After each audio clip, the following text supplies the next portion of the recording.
तथागत गौतम बुद्ध के चरणों पे नमन करते हुए और साथ ही राष्ट्रपिता ज्योतिर्बा फूले को नमन करते हुए, राष्ट्रमाता सावित्रीबाई फूले को नमन करते हुए और अपने सभी महापुरुषों को नमन करने के तुरंत बाद जो मेरे आदर्श हैं बाबा साहेब भीमराव अम्बेडकर जी, उनके चरण कमलों पे नमन करते हुए अपनी अभिव्यक्ति को आरंभ करूंगा।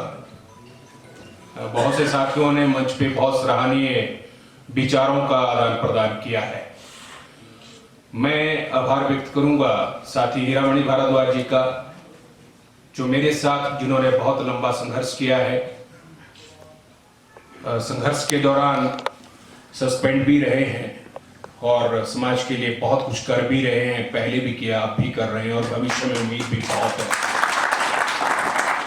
मंच में बहुत से गणमान्य व्यक्ति और पूरे हिमाचल प्रदेश की क्रीम जो यहाँ बैठी है और साथ ही मेरे पत्रकार बंधु जो यहाँ बैठे, मैं यहीं से शुरू करूं कि आज हिमाचल, समूचा हिमाचल प्रदेश शिमला के कालीबाड़ी हॉल में इस सभागार में इकट्ठा हुआ है। सारी क्रीम यहाँ विभिन्न संगठनों की यहाँ इकट्ठी हुई है। एक उद्देश्य को लेकर के इस बैठक को बुलाया गया है।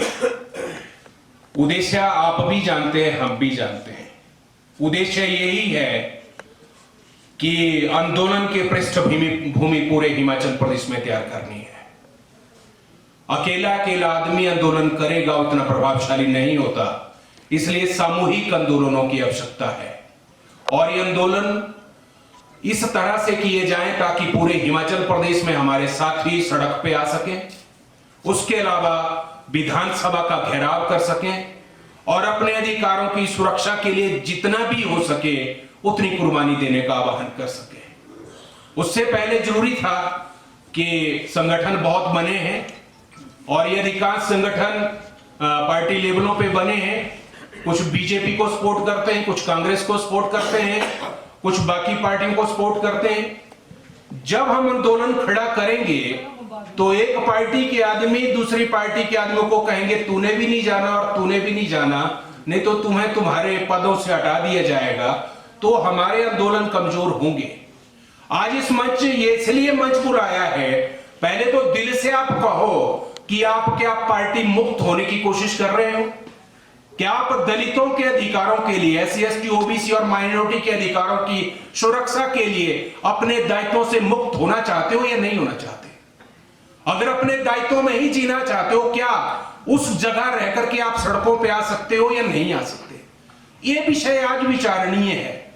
और दूसरा विषय कि विभिन्न समाज सेवी संगठनों के अपने अपने ग्रुप हैं, वो रहेंगे।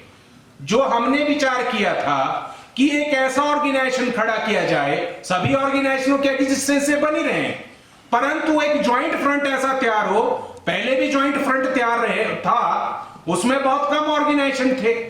हम सभी ऑर्गेनाइजेशन पूरे हिमाचल प्रदेश के SC, ST, OBC और माइनॉरिटी के ऑर्गेनाइजेशनों को इकट्ठा करना चाहते हैं। पहले चंद ऑर्गेनाइजेशन इकट्ठे थे, अब सामूहिक ऑर्गेनाइजेशन इकट्ठे हो रहे हैं, उसके लिए हम काम कर रहे हैं। और यही नहीं, न केवल हम समाज सेवी संगठनों की बात कर रहे हैं, हम महिला मंडलों की बात भी कर रहे हैं, युवा संगठनों की बात भी कर रहे हैं, जो एग्जिस्टेंस में है, जो काम कर रहे हैं। घर गांव में जाकर के उनको एक प्लेटफॉर्म पे लाना हमारा उद्देश्य है और उस उद्देश्य की पूर्ति के लिए हम आज यहां बैठे हैं। और यह भी जानना जरूरी है कि बहुत से संगठन सड़कों पे आंदोलन कर रहे हैं, परंतु ऐसे भी बहुत से संगठन हैं जो कागजों में ही आंदोलन कर रहे हैं, जिन्होंने सड़क देखी भी नहीं। तो क्या ऐसे संगठन जो अपने आप को रिव्यू करने की क्षमता रखते हैं कि उन्होंने कभी सड़कों पे आंदोलन किया? हमारे साथियों ने बहुत अच्छा कहा यहां पर मंच पे कि वोट देने का अधिकार बाबा साहेब भीमराव अंबेडकर का सबसे बड़ा अधिकार है, जो उसने महिलाओं को दिया, जो उसने सभी वर्गों को दिया। बहुत से कंट्री अभी भी वोट के अधिकारों के लिए लड़ रही हैं, परंतु बाबा साहेब भीमराव अंबेडकर ने वोट का अधिकार हम सबको दिया।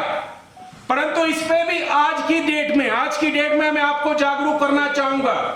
इसके लिए भी आने वाला जो समय है, जिस वोट के अधिकार की हम बात कर रहे हैं, वो भी स्नैच होने वाला है।